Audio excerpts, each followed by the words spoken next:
Hey, what's going on guys? Migzuba here, and in today's video we're going to be taking a look at a Selesnya Lifegain deck for Standard 2022. So in the new D&D set, we got a couple payoffs for playing the Lifegain deck, and they are in green-white as opposed to just mono-white. So we're going to get into the new cards first, and then talk about the deck as a whole for a little bit. So the first new card we have is Trelacera Moondancer. So for a Selesnya, you get a 2/2 legendary creature elf cleric, which is relevant, the cleric part. And whenever you gain life, you put a +1/+1 counter on it, and you get to scry 1. So it's basically just a better Pridemate. The fact that it's legendary is a bummer, but the scrying is super relevant. It lets us run a lower density of lands and helps you scry to your life gain payoffs. Other newer cards we have are Prosperous Innkeeper. Now, I'm sure you guys have seen this one by now. 2 mana 1/1 Halfling Citizen. When it ETBs, you create a treasure, and whenever another creature enters the battlefield under your control, you gain 1 life. So a Impassioned Orator effect that also helps you ramp. Really solid. These are your main payoffs for being in green. And the last new card we have from this set that's on a land is the Cleric class. So on chapter 1, on level 1, yeah, that's what it's called. Whenever you gain life, if you were to gain life, you gain that much life +1 instead. So I kind of botched that reading, but you guys know what I'm talking about. This isn't 2 separate triggers, keep that in mind. It's just 1 +1. So it, like, when you're gaining life, you only get 1 counter, but you get 2 life. It just helps you push to 27 faster for Righteous Valkyrie or 25 faster for the Angel of Vitality. Level 2 gives a Johnny's Pridemate type effect to whatever creature you want. Whenever you gain life, you get to put a +1/+1 counter on target creature you control. And level 3 is 5 mana, reanimate something. You gain life equal to its toughness, which is pretty sweet. So other cards we have cards that are permanently in best of 1. We have Soulmender, which is just 1 mana 1/1 cleric, tap, you gain a life. Not impressive, but it helps you get to your 27 or 25. It's also a consistent way to grow your creatures. Speaking of the creatures that grow, you have your Hollowed Priest. Now, this card has been played a little bit in Standard in the Lifegain decks, but we also play it here. It's a cleric, again, relevant because of Righteous Valkyrie, that grows. It's kind of like a Pridemate, just strictly worse because it has less power and toughness on the ETB. We have Impassioned Orator. I'm pretty sure this card's only best of 1 legal as well. Has the same passive text as the Innkeeper, where whenever a creature ETBs, you gain a life, and it's a cleric. We only run 2 because it doesn't help ramp us. So other payoffs we have for life gain are Angel of Vitality, again, also only in best of 1, and Standard 22 is best of 1, which is why we can play all these cards, just reminding you guys. So 3 mana 2/2 Flyer, whenever you gain life, you gain that much life +1 instead. So again, very similar clause to the Cleric class, and if you have 25 life or more, it has +2/+2. Righteous Valkyrie is our big payoff. It's a 3 mana Angel Cleric. I'm pretty sure you guys know this card by now. Basically, as long as you have 7 or more life, you get all your creatures get a +2/+2 effect, and whenever another Angel or Cleric ETBs, you gain life equal to that creature's toughness. So we have a ton of Angels and Clerics. All the Valkyries are Angels. All the Angels of Vitality are Angels. Cleric, Cleric, Cleric, and Cleric. We also run Sentinel to help us ramp. You can have really sweet curves where you go turn 1 Sentinel, turn 2 Innkeeper, and then also on turn 2 play either a Moondancer or in Hollowed Priest, and then they grow immediately. Because we are Selesnya, we need some dual lands, so we're playing the Arctic Tree Line and the Snow Mana Base, which also gives us access to Blizzard Brawl, just a cheap fight spell. Our creatures get pretty big, so Blizzard Brawl, even if you're not getting the Indestructible clause, can be a very relevant 1 mana removal spell. Mana base, we have 2 and 2 for the Manlands. In this deck, I think I prefer the Cave of the Frost Dragon because we don't generate a ton of mana. We only run 22 lands because our curve literally ends at 3, and if you really need mana, you can scry to it with the Moondancer. So guys, the deck list will be in the description down below. If you like the deck, be sure to drop a like on the video and consider subscribing. It motivates me to make more content. So that's gonna be it for me, guys. Let's get into some games. Okay, let's go. What a hand. Turn 1 Sentinel into turn 2 whatever the hell we want. Probably the Innkeeper to enable all of the life gain on the Moondancer and Hollowed Priest. We can actually go turn 1 Sentinel into turn 2 Innkeeper plus Moondancer, as long as Sentinel isn't removed. So let's hope for no Bloodchief's Thirst or anything. Charger, okay. So I'll show you guys what I'm on about. We can go Innkeeper, makes a treasure, And then we can auto pay, tap everything, play out the Moon Dancer, gain some life. Do I want my third snow permanent? I don't think so. I don't need it that badly, and I'll find more land in the future. Alright, not a bad turn. Rakdos. Rakdos do what? Not much right now. Okay, so what's the play? I can attack with the Moon Dancer. I think beforehand we just want to play out our cards. Play out the Hollow Priest. I don't think I'm going to Blizzard Brawl a Fireblade Charger. We play our cards pre-combat because we get a bunch of life gain triggers. So if they have damage-based removal, it's much more difficult to take out the Moon Dancer. And that's it. Overwhelming victory from the life gain deck. But yeah, we just had a crazy accelerated curve, which is why green also helps in this archetype. Okay, opponent's going to start. We have a lot of 2-drops. So I think this is fine, albeit not ideal. Shambling Ghast, okay, against Treasure. Do we want to get turn 1 Cleric class, turn 2 Orator? Or do we just play tap land to set up for the green? Turn 2 is probably Orator, turn 3 is probably Cleric class plus Moon Dancer. Okay.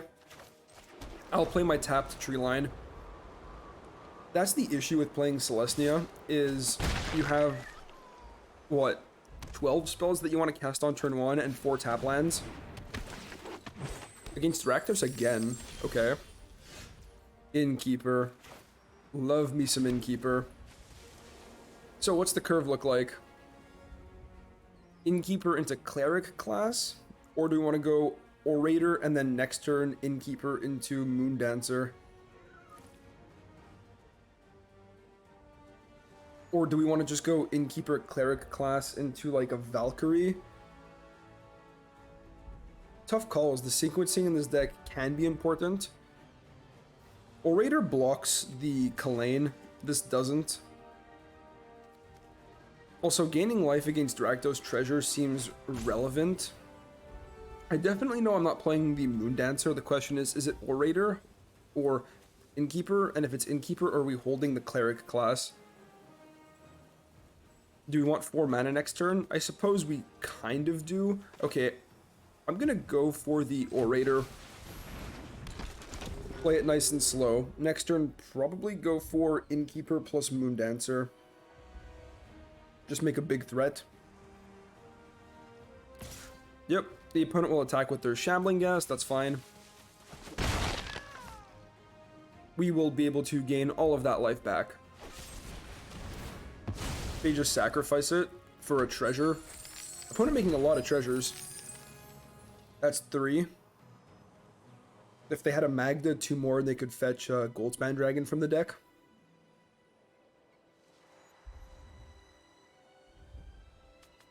What you got, opponent?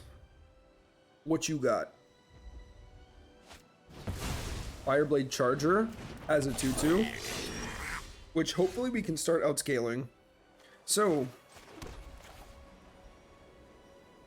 do we want to take it kind of slow and just play Orator and Cleric class to set up a maximum life gain? I don't think so. I think we'll be able to fit this in at some point. So we're going to go for the Innkeeper now. And just follow it up with the Moon Dancer. Ooh, sorry about my voice, guys. One sec. Should be good. Alright. Gain 2. Sentinel, a little slow right now. Honestly, I'll take a land. Not a tap land, though. I'll take untap land. No attacks. We have successfully made a 4/4.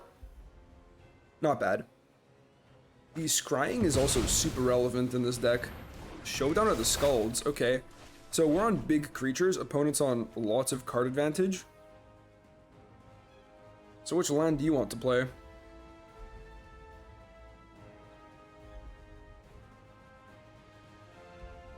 Tapped Shatterskull or untap land if they have something to do with 1 mana.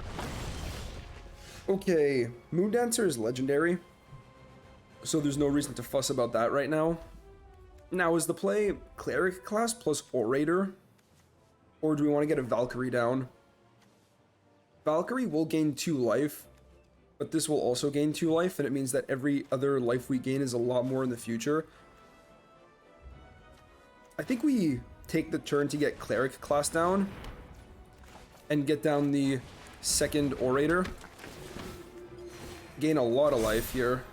Innkeeper isn't horrible, it's more life gain and it creates a treasure. That's a tough call. That's a tough call. I think we bottom it. We already have 3 ETB life effects. Blizzard Brawl, removal spell, or the Goldspan Dragon. I mean, that doesn't seem bad. But if I'm casting this removal spell, that's all I'm doing. So I think we do need to just keep digging. And I think now's the time to attack. They can block with the Charger and trade for one of my ETB life gain cards, but I think we have to start being aggressive. They could also chump with Kalane. That works with me. They were trying to make this Charger even bigger. Maybe I was supposed to keep Blizzard Brawl. But I really like the idea of getting Righteous Valkyrie down next turn and pumping the squad to hell.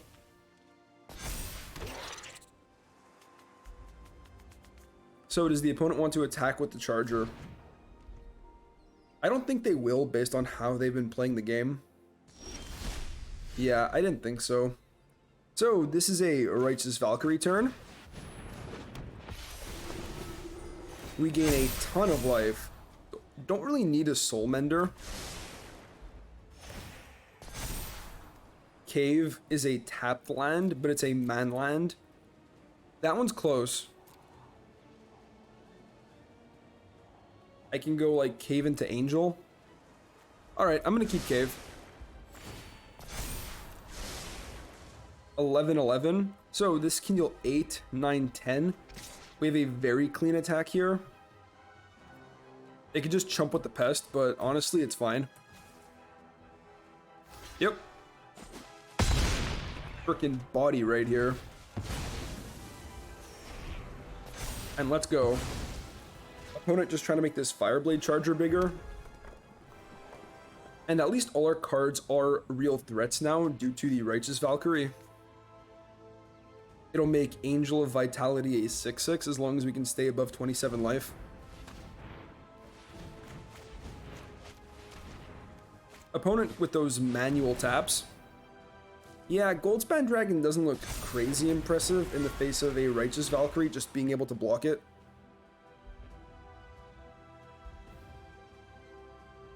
They can cast Environmental Sciences, put a counter on the Goldspan Dragon to make it a 5/5, but again, we still get to just block with the Valkyrie.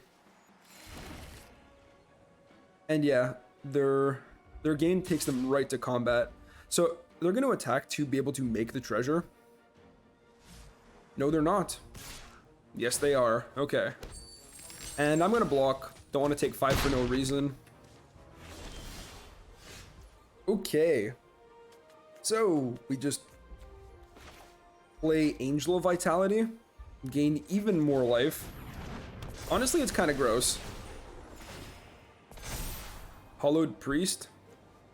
Doesn't seem bad. It's another growing threat. I'm not going to be crazy picky. And we're gaining a lot of life right now. I attack with my 15-15. Do I attack with this? Sure. Let's start clocking him. We have this as a blocker, and we're at 48 life. So I'm feeling pretty good. Yep. Opponent blocks with the Charger. Charger can shoot one of my creatures. But honestly, that's fine at this point. It was going to trade for something anyways. And see, if the opponent even uses resources to remove the Angel of Vitality to get a clean attack in with their Goldspan Dragon, we still have this freaking bus of a card.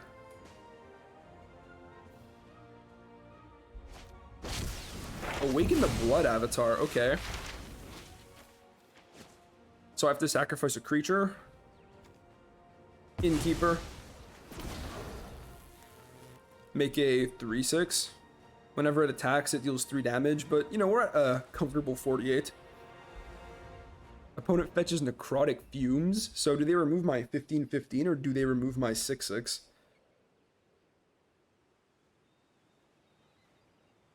If they remove the Moondancer, nope.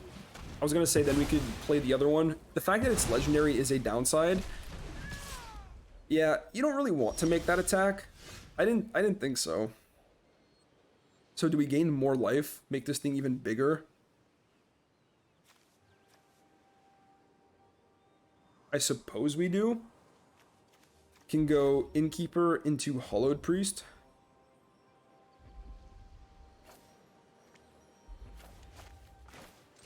I wonder if I could push this thing to 19. I'm not going to do the math right now, but I think I can. Don't need that. Then we play Cleric. I will take another Righteous Valkyrie. Yep, I am taking the other Righteous Valkyrie. Yes, I will take the other Righteous Valkyrie. Okay, so the opponent basically has to block that, so we have clean attacks with all. Nice. Sweet game. That is what I call the deck absolutely popping off. Okay, I mean, decent hand. A little bit slow and a little bit weird, but it can work. We need one of our major life gain payoffs, ideally a cheaper one. We can go turn 1 Cleric class into turn 2 Innkeeper plus Cleric class, play Valkyrie on turn 3, and see from there. So it's definitely a curve, and if we keep drawing lands afterwards, we can at least start activating our Cleric class, leveling them up. Alright, I feel like I've faced this guy before. Not sure what he's playing though. Let's get started. Pretty much a dead giveaway on what we're playing, but it's fine. What you got, opponent? What you got? Opponent on that turn 1 tank. Not sure which land to play. I understand. This has happened to me sometimes.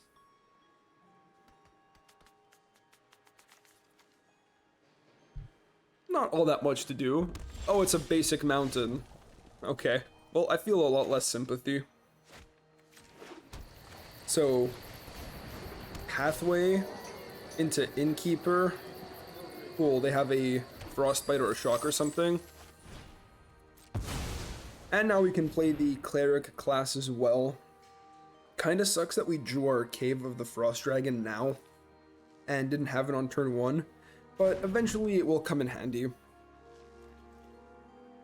Will the opponent remove my Innkeeper? It doesn't look like it. Oh, that was definitely a Frostbite though.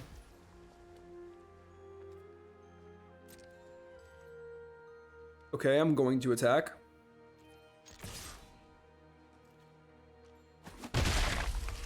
Opponent will take 1. We're gonna play out the Valkyrie.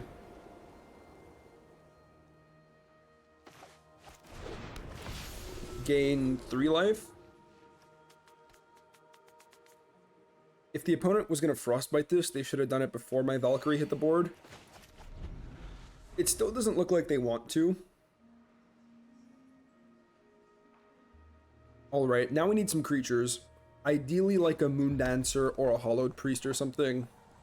Even an Angel of Vitality would be pretty good. But I really want one of my 2-drop payoffs that grow so I can go Cleric class into a 2-drop. Opponent really on that Innkeeper. Okay, and now they finally Frostbite it. I feel like that should have happened a while ago.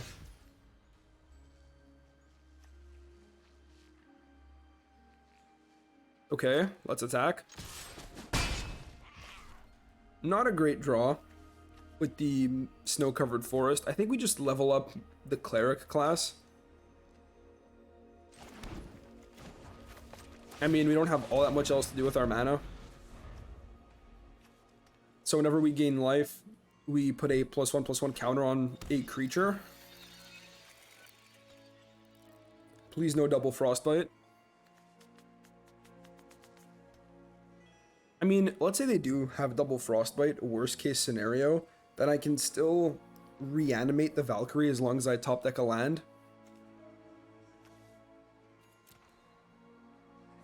So I mean, it's not a horrible spot. It's a little bit weird though. This cave is kind of awkward too. But you know, man lands are good, so I'm not complaining. Alright, so not a bad turn cycle. Let's try to get Cleric class down first. That resolves really easy.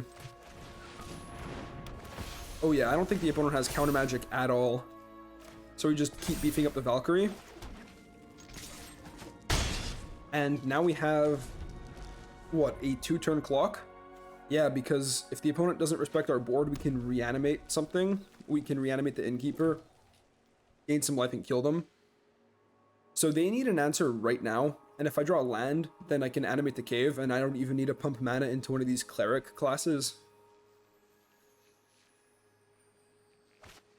Okay, they play Iteration after playing a land. That's not exactly what you want to be doing.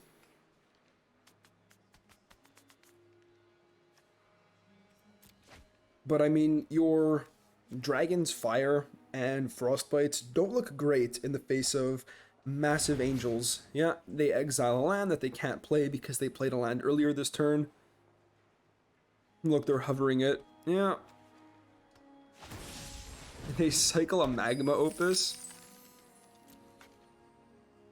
Is that just game? So we can go... Which one's level 2 already? Okay, these are both level 1. We can go here. 5 mana. Reanimate this thing. +1/+1 counter. Treasure. And kill the opponent. Nice.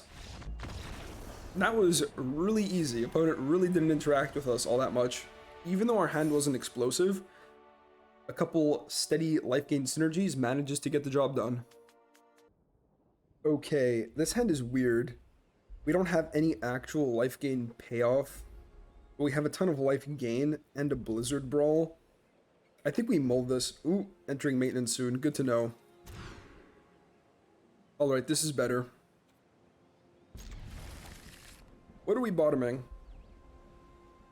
I kind of wish this was the original hand. So I can go turn 1 Sentinel into turn 2 Innkeeper, and then we can turn 3 Valkyrie. I think we drop off the Blizzard Brawl. It doesn't fit into our plan. It's just interaction. Plus we don't have any snowlands.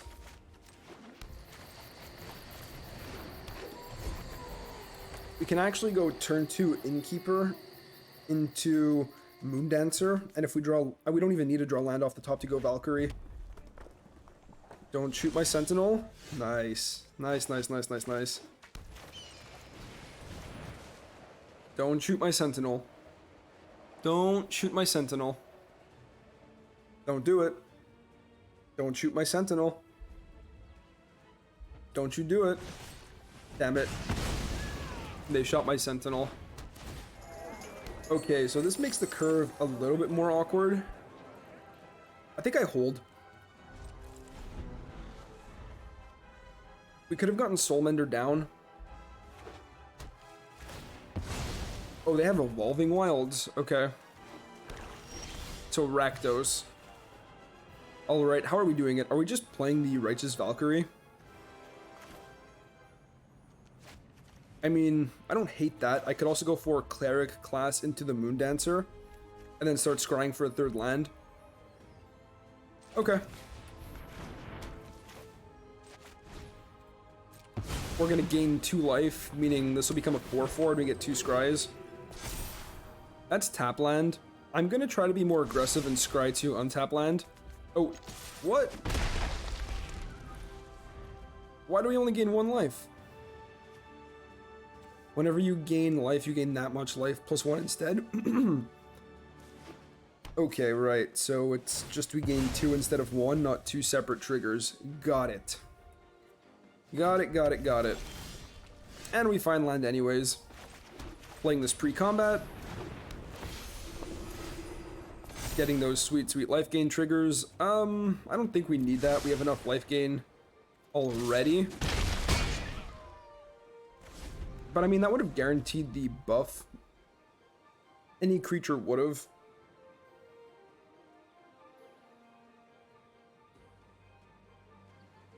Opponent not doing all that much. Valky. Take my Soul Mender. That's fine.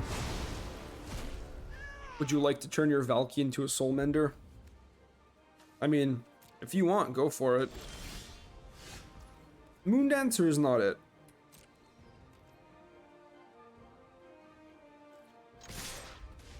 Not exactly where I want to be.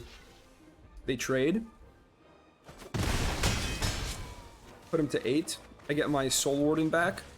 We at least gain 2 life from this interaction. Do I keep this in Keeper? I don't think so. I can gain life with the Soul Mender, just tapping it. And then get the Lord effect. And then the opponent should be dead if they can't interact with either the Moondancer or the Valkyrie. Okay, they can animate Faceless Haven to block, but if that's their turn, they're not exactly very ahead.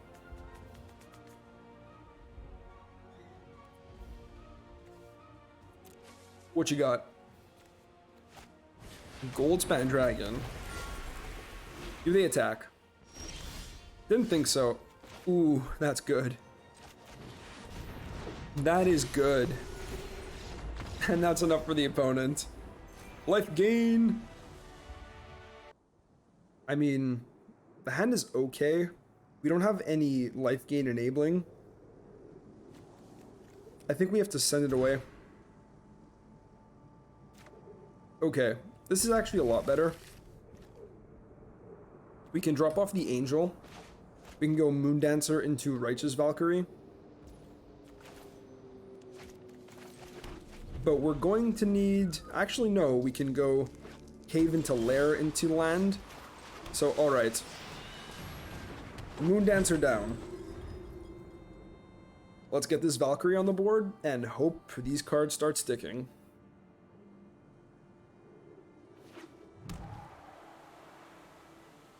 Removal. Dragonfire. Dragon's Fire. Alright. Now we can play out our Valkyrie. I mean, this thing doesn't die very easily. If they have another Dragon's Fire and like a Goldspan Dragon, then that'll do it, but you know. Any untapped land right now, and we can go Cleric class into Righteous Valkyrie, which is pretty good. Okay, they find a land off the iteration. I'm sure they're pretty happy with that. I'm just gonna play my other Valkyrie. Get that life gain. And then next turn probably is just Angel of Vitality. Again, if we draw untapped land, we can go Cleric class into the Angel.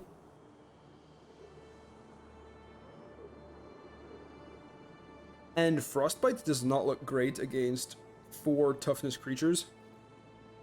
Dragon's Fire doesn't look bad as long as they have like a Goldspan Dragon in their hand. Or a Imrith. Alright, opponent's in deep thought. That's what I find interesting about the life gain versus... Oh, yep, and they had it. Okay, please don't have a third one, because a third one would freaking suck. Oh, they foretell? That was a weird foretell animation. Okay. So, we gain enough life to get the Lord effect. And now it's going to be very difficult for the opponent to deal with my creatures. Because even if they go land 5 Goldspan Dragon... Yeah, even Galazath Prismari does not look so great in the face of this board. Yeah. 6/6. And tapped Snarl. Okay. So do we attack? The opponent can attack me back. I can play the Hollowed Priest. So we go double Cleric class into Hollowed Priest. And then we're going to gain a bunch of life because of the Righteous Valkyrie.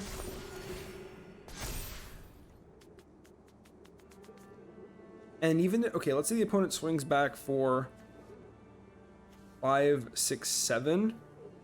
I'm just thinking of whether or not I attack with all here.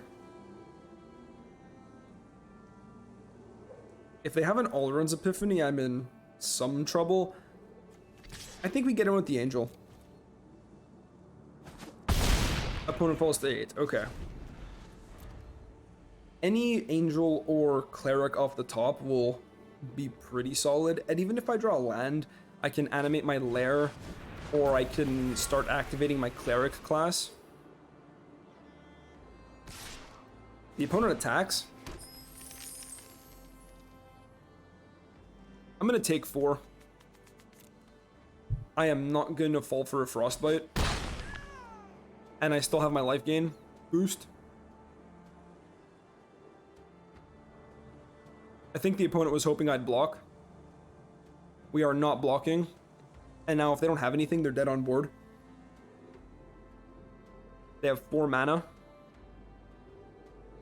So, yeah, that's it. We didn't block, and they're just dead. Nice. So that was definitely a Frostbite in hand. I've been having a lot of success against Izzet Dragons. It's honestly pretty sweet.